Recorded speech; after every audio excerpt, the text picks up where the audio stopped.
तो अब हमने जो नेक्स्ट फोटो माइक्रोग्राफ्स करने हैं वो है हमारे पास ऑब्स्ट्रक्टिव लंग डिजीजेस के। हमारे पास इसमें सिर्फ दो ही तरह के फोटो माइक्रोग्राफ्स प्रेजेंट हैं। एक हमारे पास क्रॉनिक ब्रोंकाइटिस का है, तो एक हमारे पास एम्फेसीमा का है। तो मेनली उन्हीं दो पे फोकस करेंगे।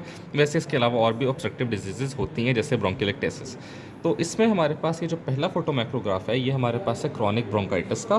तो एक तो हम इसको लेबल कर देंगे क्रॉनिक ब्रोंकाइटिस। फिर जब आईडी पॉइंट्स हम क्या लिखेंगे, एक ये जो दरमियान में सारी चीज़ नज़र आ रही है ना, ये हमारे पास एक म्यूकस प्लग कह लो या एक्सेसिव म्यूकस की फॉर्मेशन कह लो along with infiltrates of inflammatory cells, यानी mucus plug with inflammatory cells. उसके बाद सेकंड हम इसमें क्या बताएंगे कि ब्रोंकाइटिस में हमारे पास जो गॉबलेट सेल्स होते हैं ना, जो म्यूकस सिक्रीट कर रहे हैं, उनका आपके पास हाइपरट्रॉफी या हाइपरप्लेजिया हो जाता है, वो इनलार्ज हो जाते हैं। तो ये गॉबलेट सेल इनलार्जमेंट या hypertrophy hyperplasia, mucus with inflammatory cells. उसके बाद हमारे पास जो साइड में बेसमेंट मेम्ब्रेन नज़र आ रही है ना, ये सारी ये हमारे पास इसमें थिक हो जाती है। तो तीन तो ये पॉइंट्स हो गए, म्यूकस वाला, गॉबलेट सेल्स वाला, और तीसरा हमने ये कर दिया पीछे इसकी थिक एंड बेसमेंट मेम्ब्रेन वाला। उसके अलावा हमारे पास साइड पे ये नज़र आते हैं हमारे पास इन्फिल्ट्रेट्स ऑफ इन्फ्लेमेटरी रिएक्शन, यानी जो भी इन्फ्लेमेशन के अंदर या इस तरह की चीज़ों में हमारे पास सेल्स वगैरह कॉमुलेट होते हैं, इन्फिल्ट्रेट करते हैं। इस साइडों में हमें थोड़े बहुत वो भी नज़र आ रहे हैं। क्रॉनिक ब्रोंकाइटिस का हमारे पास एक और भी फोटो माइक्रोग्राफ है, तो उसको भी देख लेते हैं। इसमें भी हमारे पास पहले वही mucus with infiltrates of cells थोड़े थोड़े।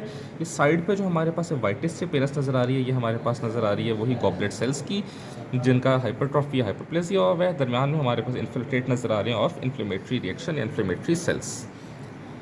तो सेकंड वाला हम उसके बाद करते हैं, वो हमारे पास इजी टू आइडेंटिफाई होता है एम्फेसीमा। बहुत क्लियर पिक्चर है, ये हमारे पास है एम्फेसीमा की पिक्चर, तो विल लेबल इट एज एम्फेसीमा। ये भी हमारे पास ऑब्स्ट्रक्टिव डिजीज़ है। दूसरा इसमें क्या नज़र आता है, देखो इसमें हमारे पास एल्वियोलाई की बहुत ज़्यादा डायलेशन हुई हुई है। तो एक तो डायलेटेड एल्वियोलाई पहला पॉइंट लिखेंगे इसमें। दूसरा पॉइंट हम इसमें क्या लिखेंगे, ये देखो जो फाइब्रस सा सेप्टा होता है ना हमारे पास एल्वियोलाई के साइड पे, वो हमारे पास टूटा हुआ है, ब्रेक है।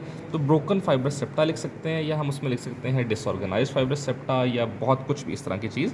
तो फाइब्रस सेप्टा का इशू है, वो हमारे पास ब्रोकन है, ये टूटा हुआ है, एल्वियोलाई की बहुत ज़्यादा डायलेशन हुई हुई है।